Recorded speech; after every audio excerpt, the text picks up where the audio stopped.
Department of Football.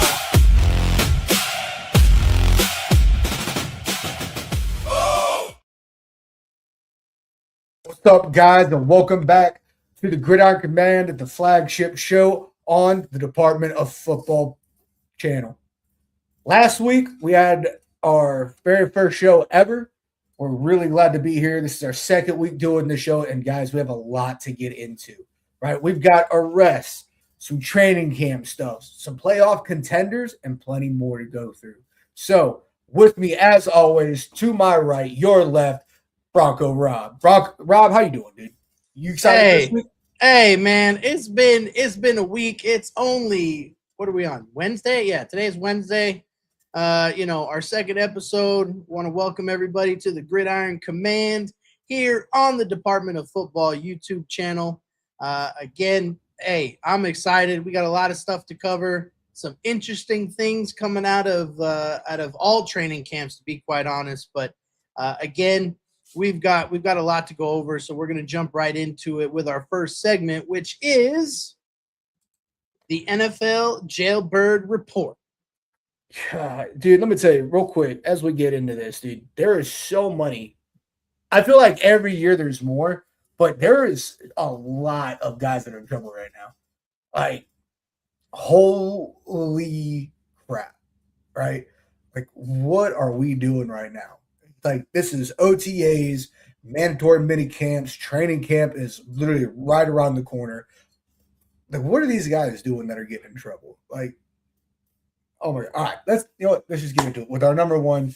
This is one of Rob's, like, we wish that people want to get in trouble, right? Especially these guys that are in these positions, right, where they represent the game of football to the youth and whatnot, right? But it is what it is. But number one is Rashid Rice. Yes, he is still in trouble. And right now, he is just missed the OTAs because yesterday he just got out of a Dallas jail for a 30-day sentence for a probation violation involving his issue from last season where he was suspended for 6 games? For the reckless driving in Dallas. So apparently he violated his probation by smoking weed. Stay off the weed. Of all the things. Thank you, Stephen A. Appreciate you coming into the stream. Didn't know you was a fan. But yeah, so here's the thing, Rob. Rashid is definitely like the number one wide receiver in KC, right? We all know that there was an obviously uptick last season when he came off of suspension. So how does this affect now that he's missed pretty much all the OTAs and is now getting back for minicamp and mandatory training camp? Well, first of all, I just want to reiterate. Stay off the weed.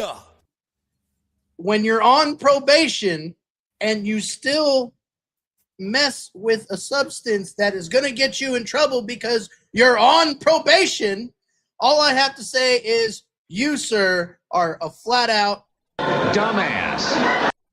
I don't know what else needs to be said about Rashid Rice. You would think that he would have learned his lesson last season for being suspended 6 games.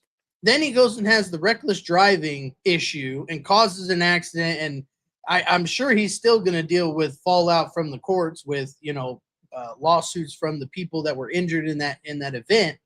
But my point is, I don't understand how these high profile players that are making millions of dollars a year for playing a game, granted, playing a game. But again, like it just doesn't make any sense to me. Now, this one in particular, I'm not too mad about because let's face it, I'm a diehard Broncos fan, and I hate Kansas City. So for me personally, it plays in my favor. But in the overall grand scheme of things, these I'm trying really hard to watch my P's and Q's, but these dumbasses just cannot stop getting in trouble. And it just boggles my mind. And that's the thing, right? As far as Rashid, what impact do you think that's going to have now that he's missing these OTAs, right?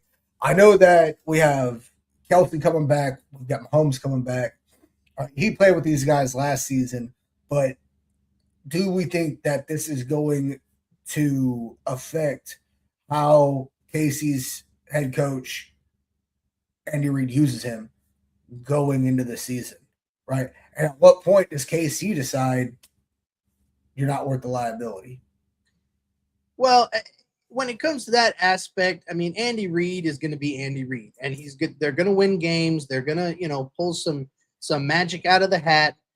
Patty Mahomes is going to do some Mahomes things. But again, they're not even 100% sure he's going to be back for game one because of the devastating knee injury that he suffered last year. With Andy Reid, he will find a way to use the pieces that he has to win games. That's who Andy Reid is. That's what got him to so many Super Bowls and championship rings and things like that. So as far as the coaching staff is concerned, they'll find a way. As far as the players are concerned, they'll find a way. But I think they're at a tipping point where, like you said, same thing with our next team that we're going to get into, they're going to sit back and evaluate and go, is this player worth the hassle, worth the headache of having to deal with this off the field drama? Because as everybody knows, off the field drama affects the team in a overall aspect. You got guys that can't stop talking about it. The press is going to ask Andy Reid every other question. Well, what's going on with Rashid Rice? And again, from last season, when Rashid Rice was not on the field, there was a downtick in Kansas City's points scored, yards gained, things like that. And you saw it. It was evident in all of the Kansas City games last year that when Rashid Rice was not on the field, Patrick Mahomes had to pull some magic out of the hat. So I think it's going to affect Kansas City. But again, to this point, we don't know if the NFL is going to leverage more games suspended, if they're going to suspend them for an entire season. That's a possibility too. So, as far as the Chiefs go, again, I'm not super mad about it because it's a feather in the AFC West, hat as far as the Chiefs are concerned. But for Kansas City themselves, I would be a little worried, especially when, you don't know 100% if Pat Mahomes is going to be the same Pat Mahomes as of, previous years. I mean, that's the thing too is, again, the other question that's in that wide receiver room is Xavier Worthy, who last season, game one, got injured. All right, he had that collision with Travis Kelce. That took two of their biggest wide receivers on that team and on that offense out of the game, right? So that took, and you could tell because, listen, as much as we hate to admit it, Patrick Mahomes is a very good quarterback, right? He can get the ball out. He can get to those targets, and we've seen him do some crazy things. But when he doesn't have those players to target, it sets him back, and you could tell that it did, right? Because let's be honest, that was probably the worst Kansas City season that we've seen in the last, 10 years? Rightfully so, yeah. So, go ahead. I was just going to say, keeping it going, unfortunately, we have to talk about the elephant in the room, and unfortunately, it has to do with our beloved Denver Broncos. Again, this is a total football channel, but we are diehard Bronco fans through and through, first and foremost. And unfortunately, we have to talk about Jonathan Cooper. What do we actually know about the situation? Well, we know that it involved a domestic violence situation with his fiance, and that he pled not guilty and has a potential trial in July 22nd, and his next appearance is supposed to be July 2nd. Sorry, June 22nd. But the weird thing with Jonathan Cooper, he didn't get in trouble for, weed. He got in trouble for a domestic violence situation. And I personally just want to reiterate and put out there that neither myself or Gridiron Grunt think that domestic violence is okay. That's not okay. There's a million other different ways that you can handle a situation like that. We don't condone it. And personally, I think Denver's going to wind up cutting ties with Jonathan Cooper, to be quite honest with you. And honestly, I think that's warranted. So, because the other thing that you forgot to mention was, so he has the next set trial date on the 2nd of July, and then the possible jury trial for it on July 22nd. But he also just got in trouble for violating a protective order, apparently, last week. That's right. That's right. Yeah. So like, this guy isn't doing himself any favors. He's already been excused from OTAs, right? Sean Payton is like, hey, he's been excused. But at what point does Sean Payton and Denver Broncos go, you know what, dude, we appreciate all the work that you've done. We appreciate everything that you've put forth for this team, but you're too much of a liability. Not only that, how is that going to affect us as a defense as a whole? Because let's be honest, I mean, what was his stats last year? I know you got him pulled up. Like, what was his stats last year overall for the 2025-2026 season, Rob? So last year, Jonathan Cooper had 50 total tackles, 23 of them being solo, 8 sacks, and 4 passes defended across the 17, regular season games. But with that being said, am I super concerned with Jonathan Cooper being cut and let go or not being on the field? Not really. And let me explain why. Well, we'll get into that in our Broncos segment, but we'll definitely keep it moving. I think it will impact Denver's defense a little bit. I don't think it's going to impact it enough to the point that we should be concerned.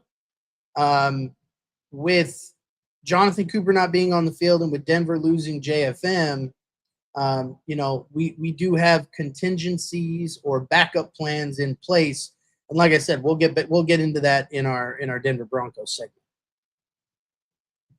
All right. Next up on the list of guys that just can't stop messing up, we've got Alaric Jackson from the Rams, another guy who has felony domestic violence charges, right? Yeah, he's definitely. We don't know too much about the details of that case. All we know is that obviously, if it warrants felony charges, that is a massive, massive problem. And he's screwed. With his offensive line, he's a starting left tackle. The Rams this last season, right, had a heck of a season, right? And a lot of that is the time that was afforded to Matt Stafford while he was in that pocket. Now you're losing one of your starting tackles, right? Do the Rams have someone that's going to be there to fill that void? And what could that, I mean, let's be honest, because you're only as good as your weakest link. And if you get replaced by somebody that isn't as top-notch as you are on the field, right, that can throw off an entire season. Look at the Chargers last season, right? Well, their O-line was beat up. And when they lost, what's his name? One of their tackles, his name escapes off the top of my head. I'm sorry. It's terrible. But that affected them tremendously. Like, that O-line crumbled against every defense and fell apart. So, again, we're having these guys that are going and they're getting in trouble, right? And they're costing what could be deep playoff and even Super Bowl runs because they can't. Joel, that's his name. Joel is the Chargers offensive lineman that got hurt. So yeah, like, it's a big deal. Absolutely. And, again, you saw it last season, once Joe Alt got injured, I believe their other left tackle also got injured. So they were on backup left tackles, left and right tackles.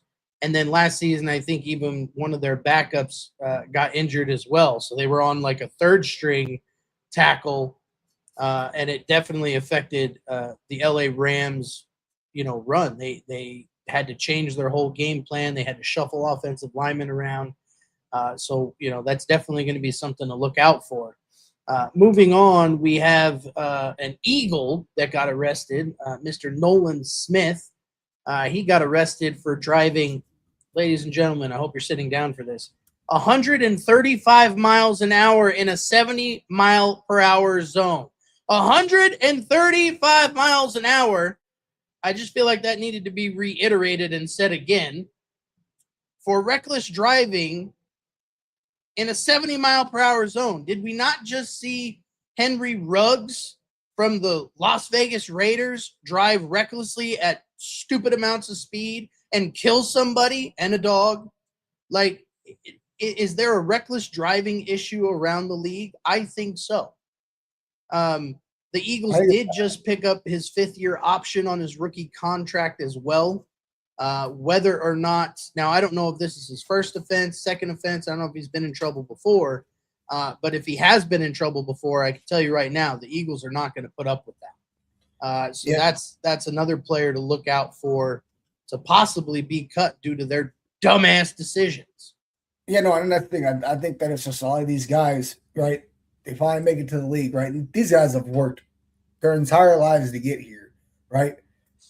They get that first check. They go out, they go out and they go buy these nice cars, right? And they feel at that moment that they're on top of the world. And then it's good when they make dumb decisions, right?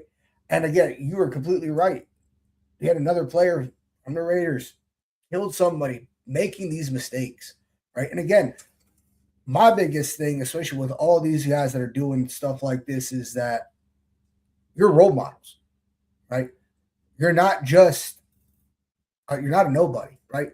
There are people that look up to you and watch you and go, one day I want to be like that player, insert player name here. And you go out and you get arrested for reckless driving, get arrested for, domestic violence, right? They see that.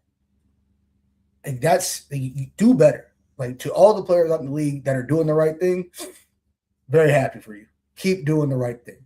For those of you that are just going out and just making these boneheaded decisions, do better. Do better so that way these young kids have better role models growing up. Right? The last one that we're going to go through isn't so much that he hasn't been arrested yet. He just has a situation. He went completely AWOL, all right? If you don't know what that means absent without leave, all right? Went completely AWOL from the 49ers. And Brandon Ayuk, like, just up and left, right? Right now, he currently has an arrest warrant for reckless driving, and he filmed it. And posted it online. Which just adds insult to injury, right? And now he's going and he's talking to San Francisco. He's like antagonized them on Twitter and Instagram and Facebook and everything for them giving him the contract, all the money that they had paid him to play there, even though they just voided the rest of his contract for all of its guarantees. So at this point, I think it's safe enough to say that Ayuk he's done. No team's going to pick him up after this. Like, that guy has completely shoved his career. He is Antonio Brown 2.0. Like, oh my goodness.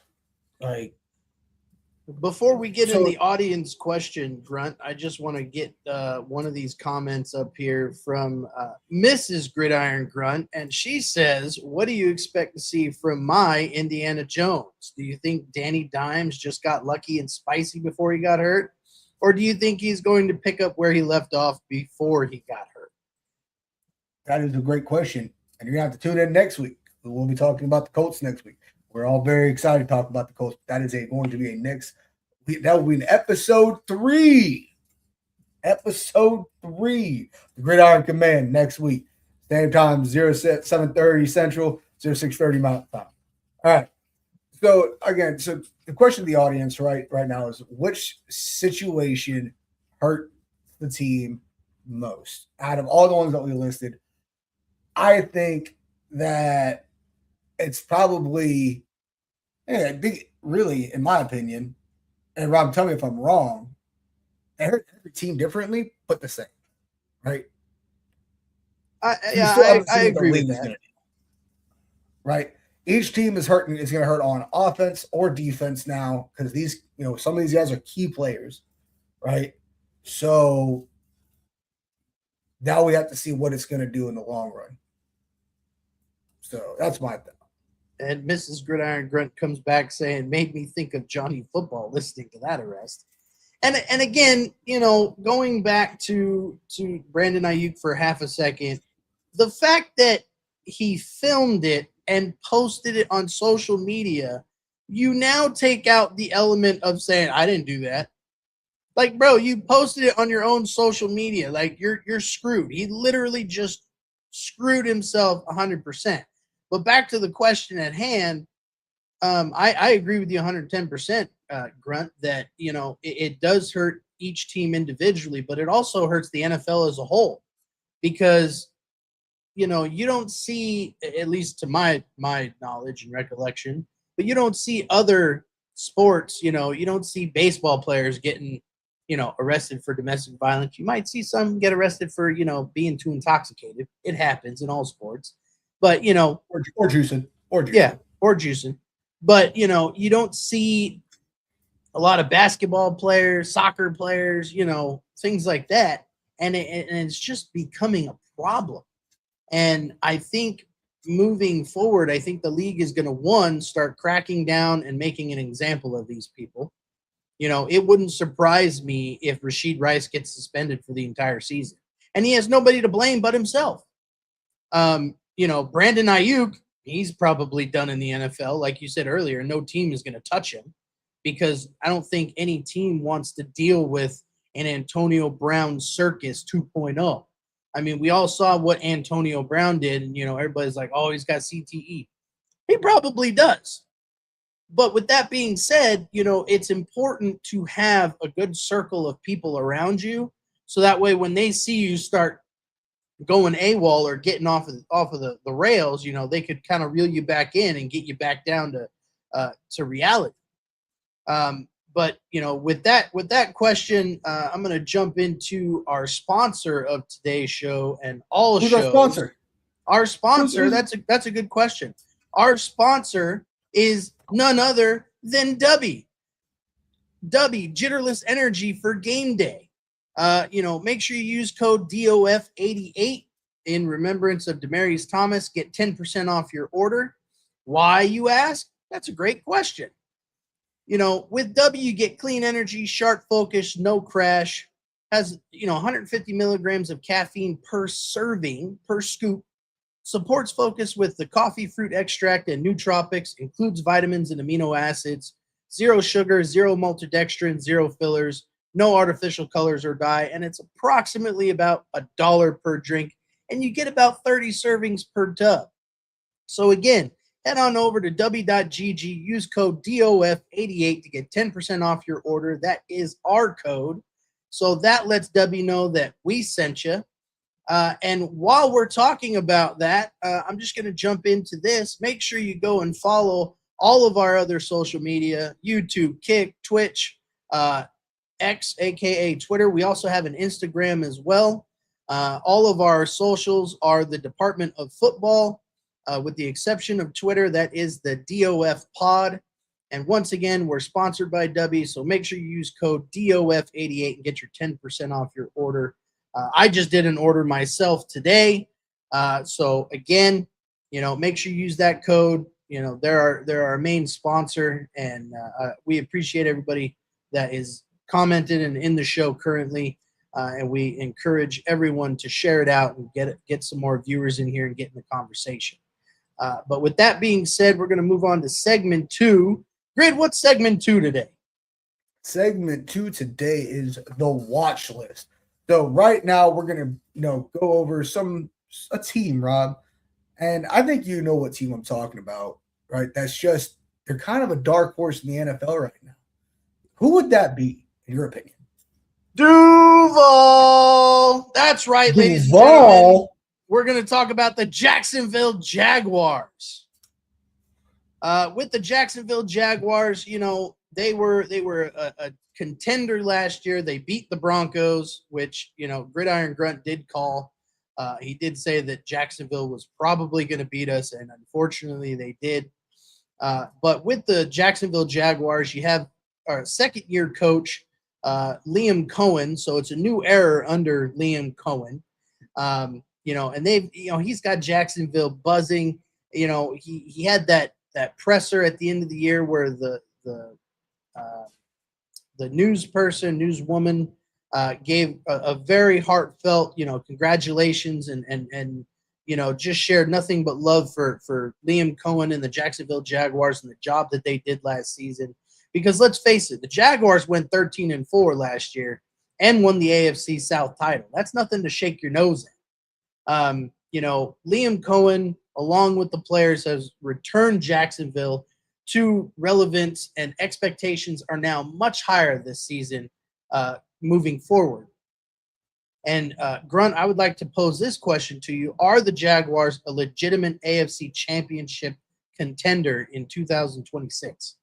Absolutely. There's no doubt in my mind. I mean, honestly, I saw them as a contender last season.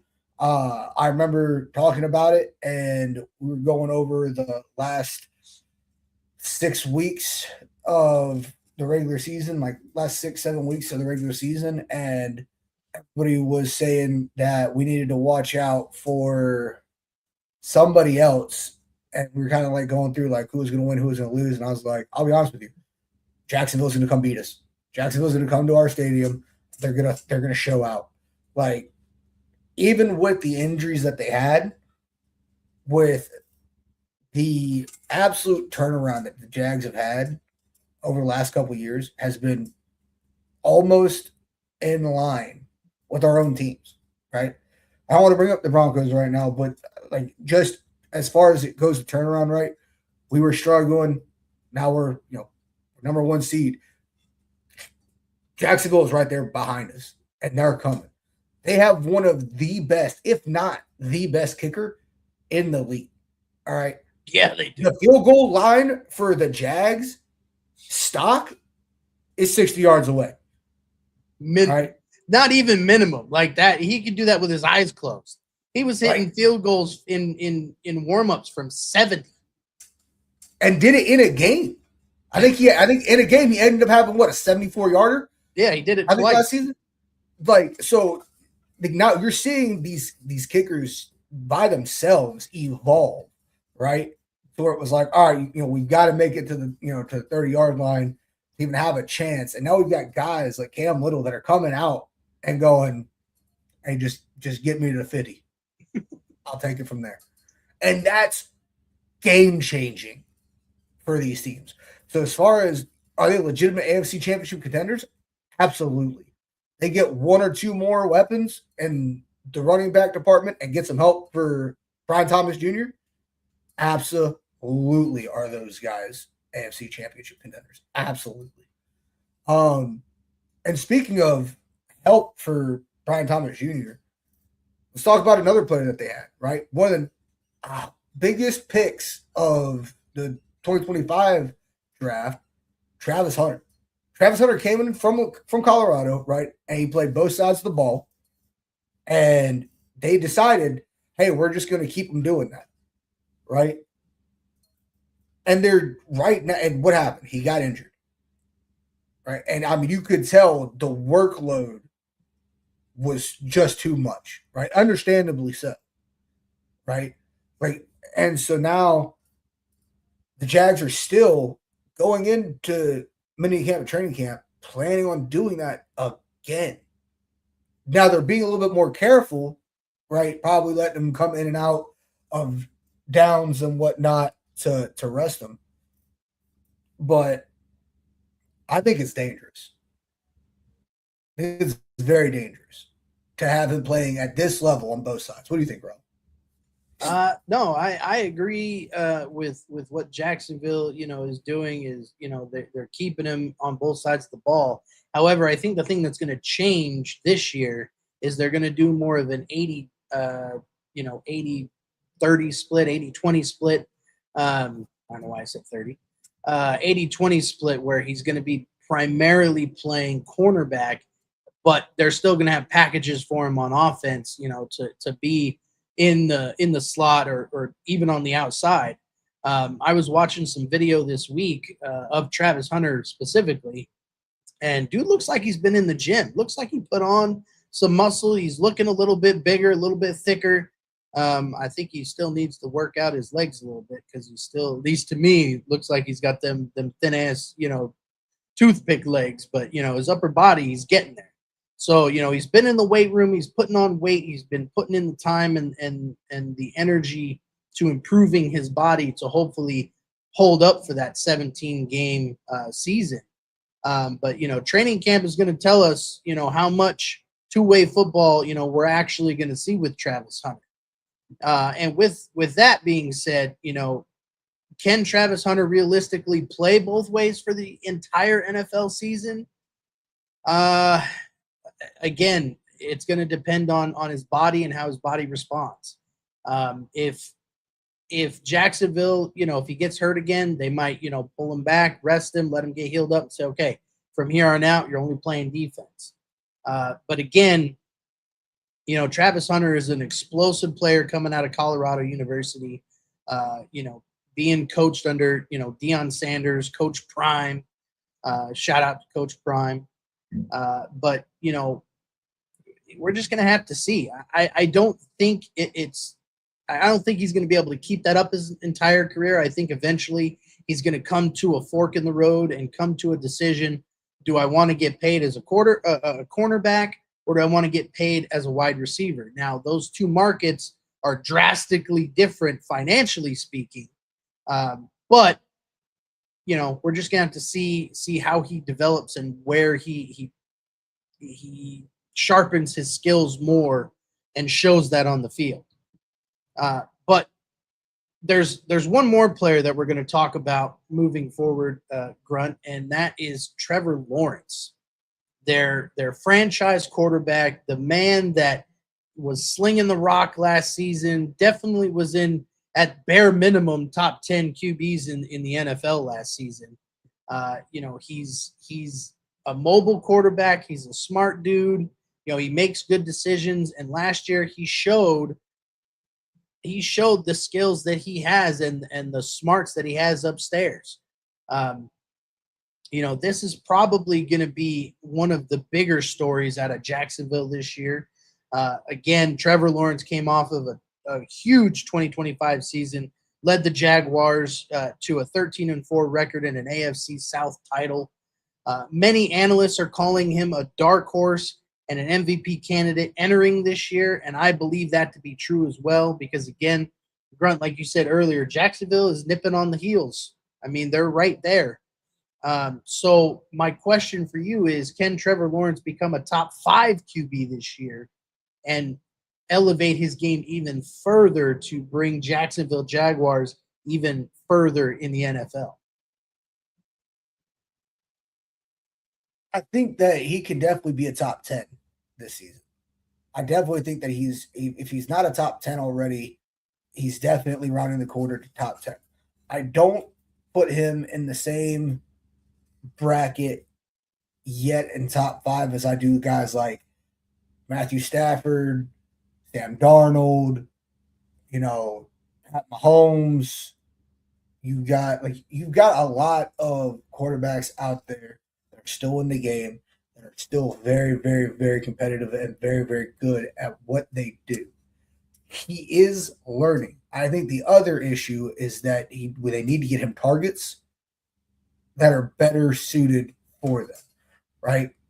They have, again, Brian Thomas Jr. is a great target for Trevor Lawrence, but I think if they get him one more very, very good target, you're going to see his stats go leaps and bounds what they were last season, right?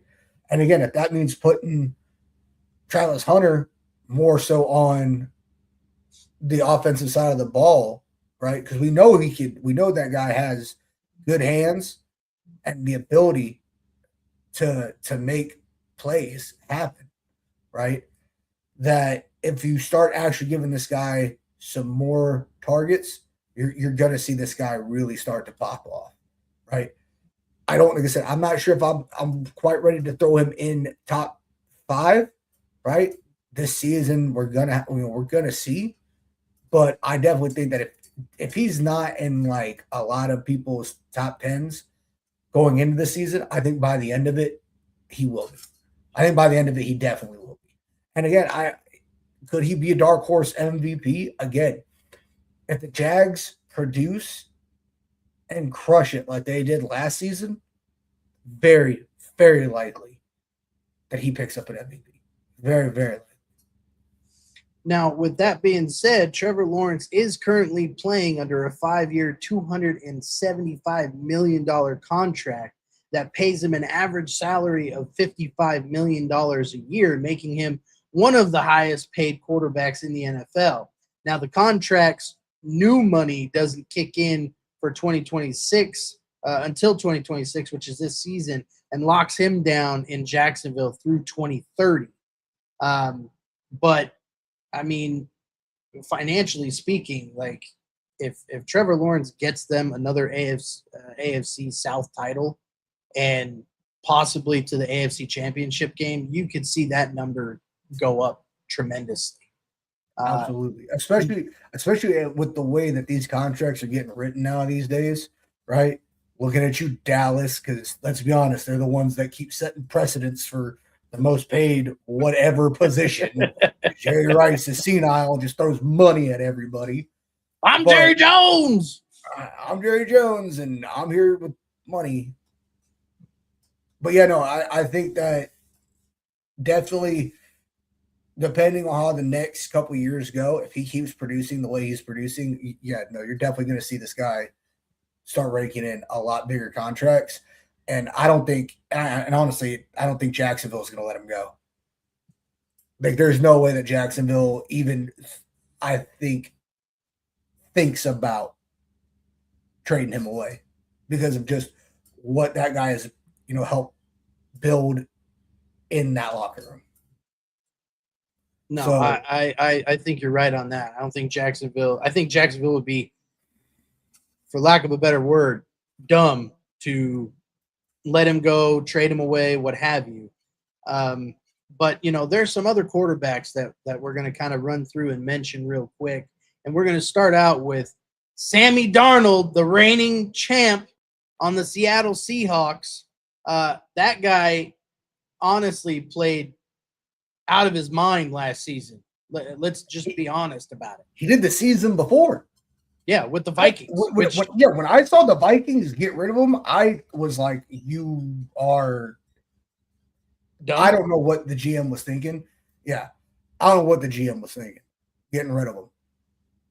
Like, to literally have such a season with Minnesota, to then the following season actually take home the Lombardi Trophy.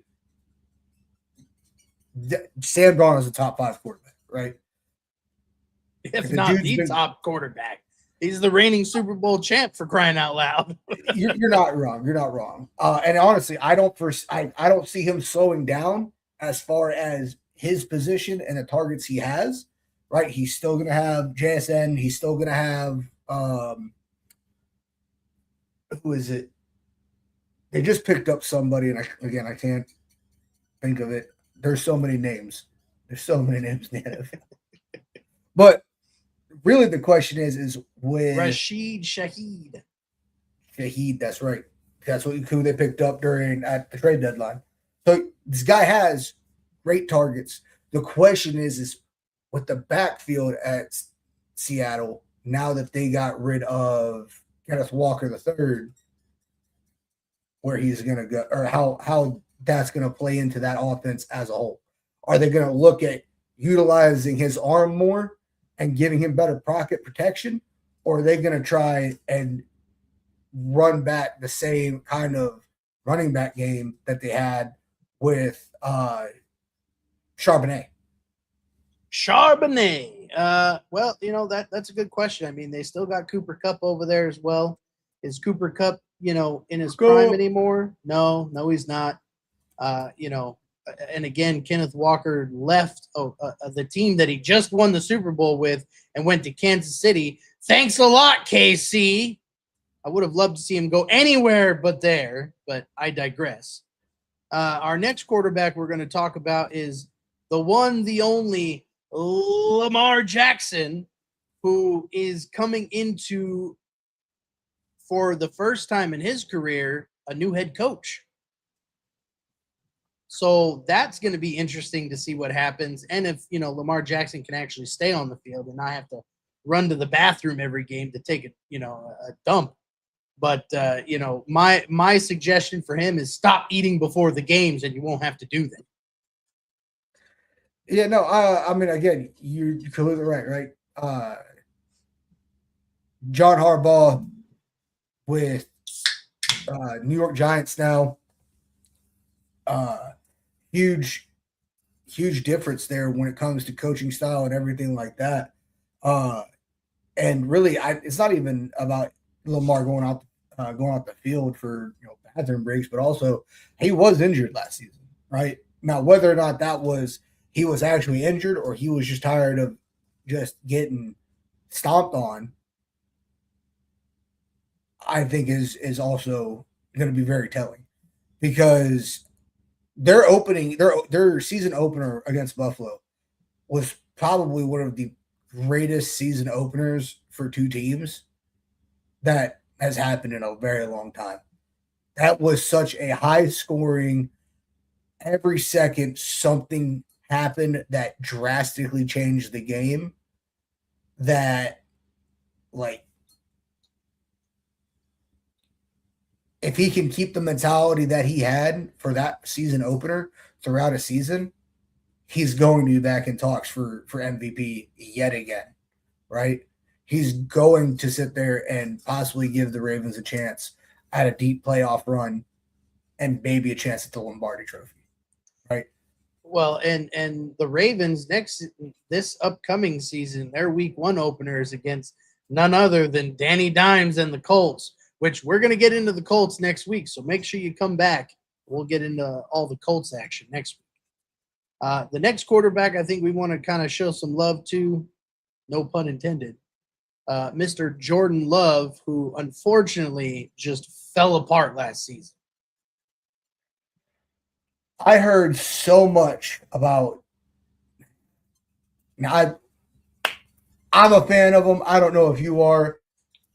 I love the Pat McAfee show, right? I love watching those guys talk football. I love watching those guys.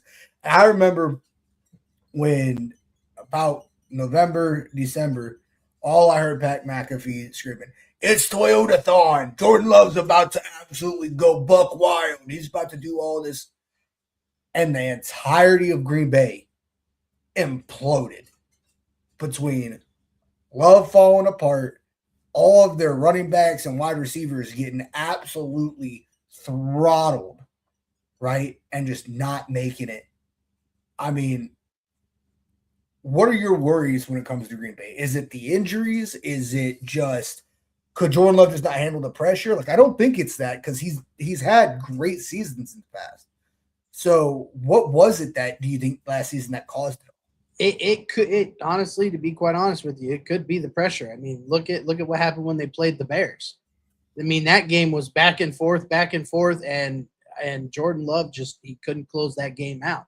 I would like to thank Mr. Jordan Love for that amazing interception that Pat Surtain II had, that he flew across the field. I'd like to thank him for that. Thank you, Green Bay. Appreciate that. But, I think it's a combination of the injuries, the pressure that Jordan Love is now under, because, this is what is fourth or fifth season in the league, I think. So, Green Bay is going to have to give him, if they didn't already do that, give him another contract. And, we're just going to have to see how it plays out. I think a lot of good quarterback play revolves around the pieces that are around you, because Jordan Love can't throw the ball, catch it himself, score the touchdown, kick the extra point. He can't do it all. But with that being said, we're going to talk about another unfortunate injury-prone quarterback, and that's going to be Mr. Joe Burrow of the Cincinnati Bengals. I have love for Burrow. I have love for Burrow because here's the thing: is I think Joe Burrow is a fantastic quarterback. Right? I think Joe Burrow has been absolutely dogged by his GM when it comes to providing him protection because they got targets for him between T. Higgins and Jamar Chase. Dude's got targets, right? And those guys, he can sling it to them, right? He can get it into tight coverage. He has the accuracy. He has the time. He has everything. What he doesn't have every other season is protection. And what worries me is, and Colts fans are going to feel this, right? A lot of people are equivocating Joe Burrow to Andrew Luck, where he would have great targets, have everything, but he just kept getting beat up because his O-line was non-existent, right? And eventually, Andrew Luck was like, you know what? Tired of getting hit. I'm tired of feeling like I'm just not getting protected. I'm out, right? And that threw that entire franchise through a loop. So at what point could this be the last season that we see Joe Burrow if he doesn't get some protection? Or do you think he's going to stick it out? I mean, that's a very good question. And unfortunately, only time will tell. Because along with Joe Burrow and his injury concerns, they did just lose their biggest defensive piece to the Ravens in Trey Hendrickson.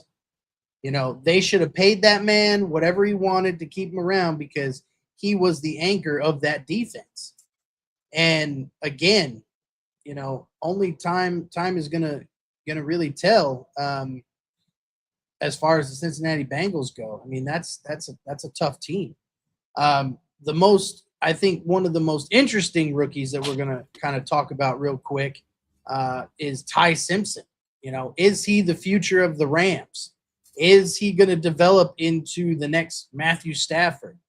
Or is he just going to be a trade piece that the Rams are going to use and try to get something out of it before, he gets hurt, before he regresses? Because let's face it, Ty Simpson got drafted and had a bunch of injury concerns that even I didn't know about. What do you think about Ty Simpson, Grunt? I mean, I remember watching the draft. I remember watching Ty Simpson get drafted. And then I remember seeing the Rams head coach not look happy about it, right? Ty Simpson was really excited. He's like, yeah, let's go make a future together. And the head coach was like, great. Because the head coach is happy with who he has. He gets that Matt Stafford's getting up there, when it comes to veteran status, right? He understands it, but he and Matt have both discussed it, where Matt's like, I'm definitely getting to retirement, but I still have a lot of football to play, right? And so for them to draft Ty Simpson, I think was just a slap in the face to Matt Stafford. Right. I think Ty Simpson was the one draft pick that nobody saw coming. Kind of like the season before when when Atlanta drafted Michael Penix. Like nobody saw Michael Penix coming. Nobody saw Ty Simpson coming. I mean, I wish the kid the best, but it's going to be at least 1 to 2, maybe even 3 years before that kid sees any, substantial playing time, barring any injury to Matthew Stafford. I mean, and honestly, I think that if Ty can stay healthy and learn, if that kid just absorbs everything that Matt Stafford has to offer him, that kid could be the future of that franchise. undoubtedly. But right now, I think he needs to come in there with the expectation of, this is not my team. I am not the starting quarterback. I need to learn and I need to develop for this league. I think that's a big one. So rounding up with that, I think it's time for our next segment, which is Rob's favorite segment. It's kind of my favorite segment too. All right. For those of you that are watching, like Rob said earlier, we're diehard Broncos fan. This is a complete NFL podcast, but we got to give love to our boys. So Rob, what's segment number 3? Hey, we're going to talk about the Broncos report right now. All right. We got quite a few things to go, through. So buckle up, get your favorite beverage, and, let's just get into it. With the Denver Broncos, we're going to talk mainly about our defense this episode. And I'd like to pose a question for you, Gridiron Grunt, to kind of start us out. What would make the Broncos defense as successful as last season this year? Not getting in trouble to start. I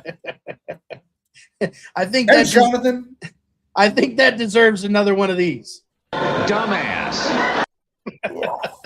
No, I definitely think that what would make them as successful as last season is the ability to really get these new guys that are battling for position, right? Because now we're going to be starting to reach into depth, because we've had some big names leave, right? Dre Greenlaw, no longer with us. That was a real big one.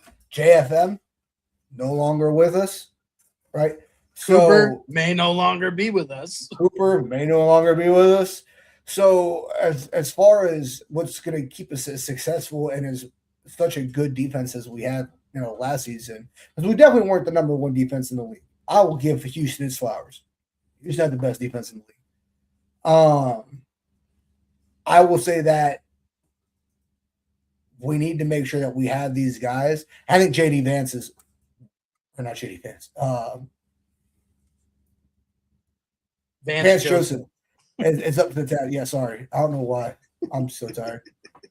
Vance Joseph is up to the task to rebuild this Denver defense like he has the last couple of years, right? We were worried that we were going to lose him. I think that between him and Sean Payton was like, Vance, let's run it back. We made it to the number 1 seed. Let's run it back. So we get him for another, couple of years maybe, right? And I think that these kids that are coming up are definitely going to be the future of this defense. So apart from that, I mean, what were some of the shortcomings that we had? Like, let's look inward. Like, let's actually look at, like, hey, where did we mess up? And what do we need to really focus on this season? Well, every season for the last few years, we've had to deal with penalties, and I'm going to get PTSD talking about leverage, because I didn't even know leverage. I didn't even know leveraging was a penalty. I had to look that up, okay? First of all. Second of all, I still don't think that was leveraging, okay? I still don't think it was leveraging. I think that was a BS call, and the Colts got lucky AF. But again, to pay the ref more. Got it.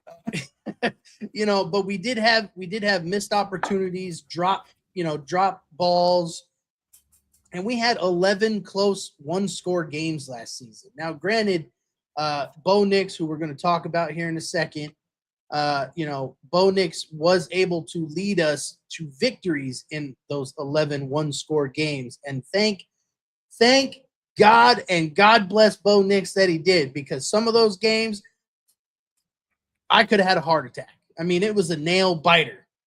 But I think those are mainly the shortcomings that Denver had for the most part. We do have some bigger concerns moving forward. Real quick. What do you, when you say missed opportunities, and what aspect? We had a lot of drop passes that should have been caught. We had missed opportunities to use our tight end, Evan Ingram. He came in, he hasn't really shown out like we were hoping he would. But again, we have some other tight ends coming back off of injury that will fill that role. And I don't even know why I'm going to put this up here because here's something for your wife is just trolling me at this point, but she says, boo-hoo, keep crying about the leverage call. If you guys were so good, then you shouldn't have been cutting it so close. Granted, I'll give you that. She's not wrong. Listen, she's not wrong. All right. She's not wrong. Games. The only thing she's wrong about is Denver made it to the number 1 seed in the AFC while the Colts were sitting their ass at home. Thank you very much. Mic drop. I'm out. So, all right. So, see, all right, we've set him off. We've set him off about the leveraging call. Oh Lord. But I'm going to start developing ticks. So what are some big concerns among our defense that you see right now? Well, one thing is Riley Moss has not been re-signed to a new contract. He's going in on his last year of his deal. And he was the number 1 targeted defensive back last season. And in my opinion, his game leveled up last season. I mean, that dude was getting targeted left and right, and he did not have as many defensive pass interference calls as he did the year before. Now, whether or not we're paying the refs more for that, or it's just Riley Moss's game has elevated. I think that it's definitely that his game is elevated, and I think it's because he had to elevate it. Like, definitely in the beginning of the season, we saw a lot of penalties. We saw a lot of pass interference penalties on Riley Moss. Why? Because no one wanted to target the reigning defensive player of the year from the 2025 season, right? They knew, hey, you go into Denver, you throw on that side of the field because that dude's going to do whatever it takes to grab it from you. So, yeah, no, I think definitely that his game had to elevate, right? He had to actually adapt and become a better defensive back and be able to get that separation and make those big plays, especially when it came down to the red zone where they were trying to hit short passes, right, or go over the top. He had to be that guy. And again, sometimes you drew a flag. It's the nature of the beast. But I definitely think that we saw a downtick from the beginning of the season to the end, where even though he was being targeted by every single team we played against, we saw an elevation in his game. Oh, your wife is just starting it. Your wife is just on me today. She comes back with, they teach you about leverage in Pee Wee football. Just saying, messy. All right. Enough of that. Keep it up, and I'm not showing any more of your comments, Mrs. Grunt. All right, moving on. We started talking about it earlier. We lost John Franklin Myers. There's a good probability that we're going to lose Cooper, whether that's Denver's going to cut him or he's going to get suspended. He's going to suspend him. The league is most definitely going to suspend him. But I want to talk about both those positions in tandem, with JFM, leaving, and with Cooper possibly, not being there. Let's start with JFM being gone. We've got what, 1, 2, at least 3 players to replace that production that JFM had on the field. We have Ioma Uwazurike. Thank you very much. I practiced that. We have Savion Jones, and we have the rookie Tyler, and I haven't figured this one out. Onidum. Anyway, we have that guy too. So, one of them's a rookie. We've got 2 vets that, are going to be kind of interchangeable, getting playing time. And Savion Jones, for one, has been mentioned specifically of coming up and showing a lot of flash and a lot of grit here in OTAs. But again, OTAs are basically shorts and helmets. We'll see how that translates once they get the pads on. They start hitting. And then obviously when we get into the preseason, how do you feel about that position particularly? What do you think we're going to have the same production with the mix of guys, or you think one person's going to kind of stand out and be that leader? I definitely think there's going to be a leader. I don't think that leader is going to be necessarily one of these guys, right? With JFN not being there, I'm probably just biased about it, right? But I definitely think that that my boy is definitely going to step up.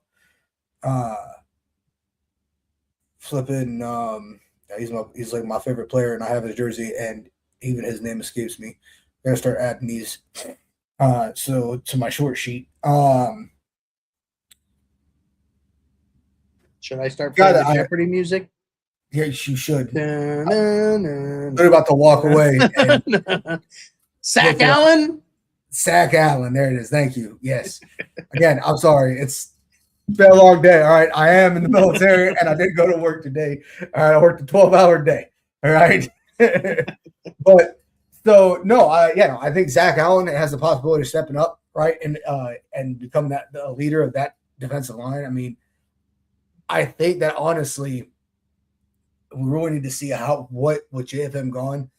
So we had pressure. We have the ability. Last season we had the ability of, we couldn't get to the quarterback, we put immense pressure on the quarterback, right?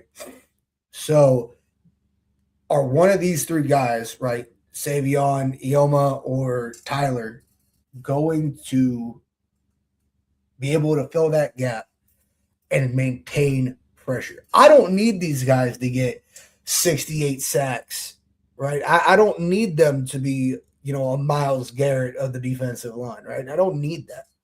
What I need is consistent. I wish we would have got Myles Garrett. Yeah, I'm just saying. Everybody wishes they had Myles Garrett. Okay, it's like, all right, but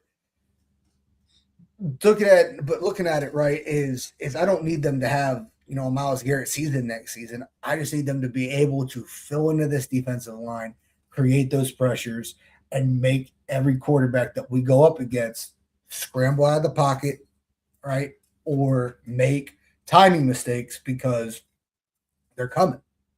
So I definitely think that. Now, as far as the other side, I think that linebacker, because I will say, as far as our secondary, I do think we have one of the better secondaries in the league as far as the collective, right? Between Stranad, Ocasio Bonito, right? Bonito. And,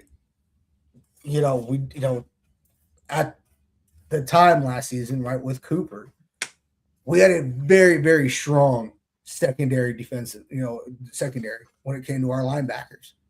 So with that, we've got rookies Red Murdoch and Tarian York that are new drafts that they're going to be duking it out with guys that have been on our roster, right, whether in the practice squad or just, third and fourth string, Lavelle Bailey, Jordan Turner, and Kareem Reed. So do you think that really, what do you think the chances are that we have Murdoch or York actually step into this role versus our depth players that have obviously been already working under Vance Joseph for the last couple of years, right? That know the system, that know Cooper doesn't come, it could be my time to shine, right? How hard during this training camp and these OTAs are these guys going to be duking it out?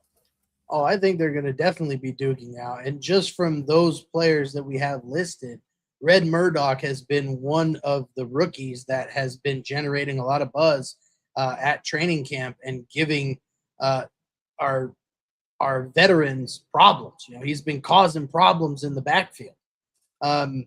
With that being said, there's one linebacker that we did leave out, and now that I'm bringing his name up, I'm not going to remember what it is.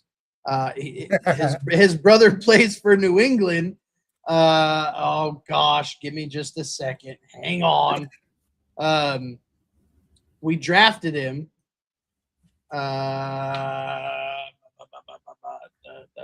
Not Sanders, not Stranad. Oh gosh. I can't remember his name. Yeah, right, exactly. But Jonah Ellis, there it is. Jonah Ellis. I think Jonah Ellis, aside from his bonehead play against New England, where he got sucked in instead of playing the outside, and Drake May was able to get that first down. I think Jonah Ellis is going to elevate this year and be a leader for the linebackers. I hope. But again, Red Murdoch is coming out of training camp, generating a lot of buzz. I mean, as far as a leader for our linebackers, I think honestly that's going to sit with either Bonito or Stranad. Well, I think that's going to sit with one. And Singleton. Well, so Singleton does have seniority on everyone. But as far as we talk about guys that are very charismatic, very kind of embody that leadership mentality, right? I think it's going to be either Bonito or Stranad, because Stranad filled in beautifully for Greenlaw when Greenlaw was gone, I think, right? And I think that honestly, at the end of the day, probably going to be Bonito. Right. Even though we didn't see much of him last season, because with the exception of the Commanders game, right? I think that he for sure is probably going to be the one that takes that. Do you have anything else? Yeah, I'm going to get into this last part right now. So unfortunately, we have a little bit of somber news to deliver to Broncos country. And I'm sure you guys have already seen it, but Denver is building a new facility, which will be replacing the old facility. And unfortunately, a subcontractor working on the new training center passed away Monday while he was on site. The death comes as the $175 million headquarters nears completion. The Broncos are set to move into the facility in the coming weeks. Rightfully named Broncos Park, powered by Common Spirit at the end of the month. Again, within the next couple weeks. We're already halfway through June. The team broke ground in 2023 and are replacing the building that has occupied Dove Valley since 1990. And today, I don't remember at what point during practice, but they did kind of a little goodbye ceremony as that building will be demolished. And taken away, and it's just it's kind of surreal to see. Now the new headquarters, from what I've seen, is absolutely gorgeous. It's gonna house the locker room, it's gonna house the cafeteria, it's gonna house offices, and it faces the practice field.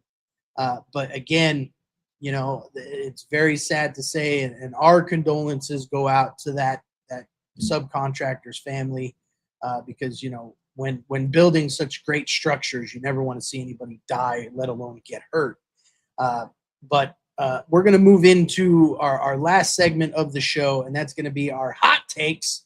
And I am going to take the honor of going first, because I've got some material for this segment. So my first hot take, number one, being that the Chiefs bounce back but still miss the AFC Championship game. Suck it, Kansas City. Kansas City's not biased. I feel like this is biased, but I will allow it. 100%, 100% biased. Kansas City is not dead, but the dynasty, automatic pass is over.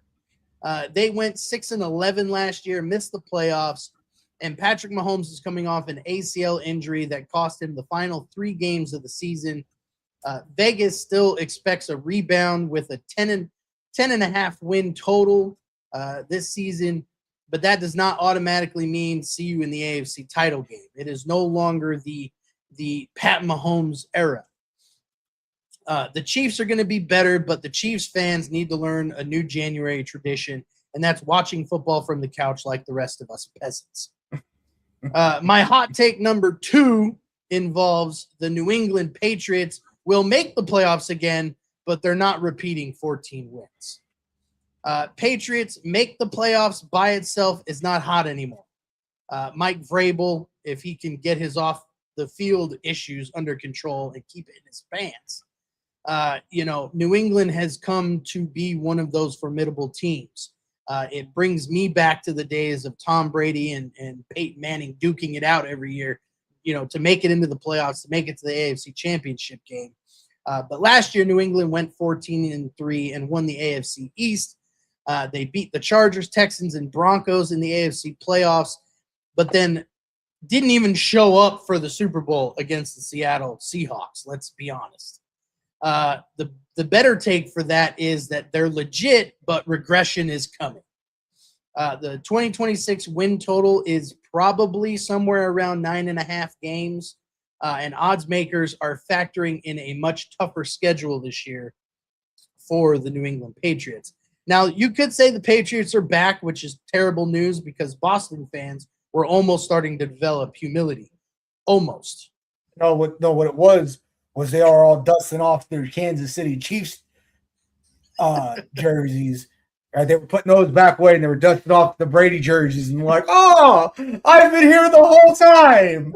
Yeah, that's what they were doing. My third hot take, not going to come. Final one. Not going to come as a surprise to our fans watching, but I do believe, and I believe wholeheartedly, that the Broncos repeat as AFC West champs again, even if the record drops a little. Now, the Broncos finishing ahead the Chargers is no longer crazy. The Chargers are going to Charger, and the Raiders, well, we're not even going to talk about the Raiders yet. Denver went 14-3 last season, won the AFC West, earned the AFC's number 1 seed, and beat Buffalo before losing a meager game that was affected by not only an ankle fracture to our beloved Bo Nix, who was at practice today and playing 7-on-7, but to losing the game 10-7 to New England in the AFC Championship game. But the concern is real, though. Denver had 11, again, like I said previously, 11 one-possession wins. So expecting another 14-win season is a bit dangerous, a bit overzealous. But with the Chargers at 9.5 wins, Denver also at 9.5 wins, the hotter take is that Denver still finishes ahead of LA and wins the division. And let's face it, when we're talking about the Chargers, their offensive line, was basically made up of 5 members from the Home Depot parking lot. And the Chargers always look dangerous on paper, but unfortunately, football is played on grass, turf, and whatever emotional support surface Justin Herbert is standing on in December. That's my 3 hot takes. We're going to see how the season plays out. And as always, go Broncos. All right. So for my first hot take, I think that my first hot take is probably going to be that Seattle makes the playoffs, but gets eliminated first round. All right. Oh. And here's why, right? Still have a great wide receiver room. I don't think Charbonnet is going to be able to handle the amount of workload. He is a good running back. Not taking that away from him. But the fact that they gave up one of their biggest weapons to KC, I think that bites them. All right. I think they make the playoffs. I think they have a winning season. I don't think they return back to the Super Bowl. I don't think that happens, right? I'm pretty sure that they're going to get Eland during the playoffs, if not first round through wild card week, then definitely second round. I definitely think that they're not going to make. I don't even think they're going to make the NFC Championship. That's a hot take. That's a hot take for sure. That's like hot take number 1. Hot take number 2. If and only if the Bengals fix their O-line this season, Bengals make it to the AFC Championship.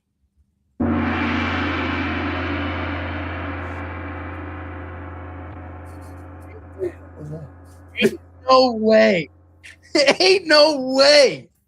If they protect Burrow, Burrow stays healthy. They get him some protection up front. Do they have the offense for it? They have the offense to at least, I think, make it to the championship round. Without a doubt. All right. I was still under the impression, right, that the 2024-2025 season, right, the only reason why KC genuinely sat their entire first string to play us was they did not want to see Burrow in the playoffs, right? If that's genuinely how I feel, and people are like, "Oh no, they're giving it up because they don't need the win; they're just giving their guys extra." Right? Cope, it's cope. They did not. They were like, "We'd rather see anybody else." Right? We would rather see Denver, anybody else, than the Bengals, right? They are afraid of Burrow. They're afraid of what that offense can do against their defense, right? I want to counter it with one point though. Can't counter it with nothing. I don't think the Bengals have a defense to keep up with other teams in the playoffs. That's all I'm saying. Again, it could be. Listen, if they got there, I'm telling you right now, you're talking about high scoring games. You're talking about very high scoring games, right? Like the over under is the over every game. right? My last hot take. My last hot take, we already talked about this earlier in the episode. So maybe I'm wrong, right? Maybe I'm wrong about Trevor Lawrence. Okay? Not afraid to say that. Hot take, Trevor Lawrence. Jags win the AFC South. Jags get the number one AFC seed. Jags go to the Super Bowl, and Trevor Lawrence gets named MVP. Now I know you're drunk. That is one of the hottest of hot takes you can have. And I am not disagreeing.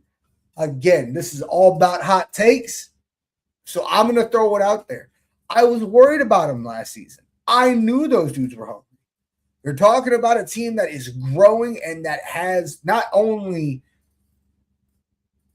the support from the team to the coach, but as the community as whole, right?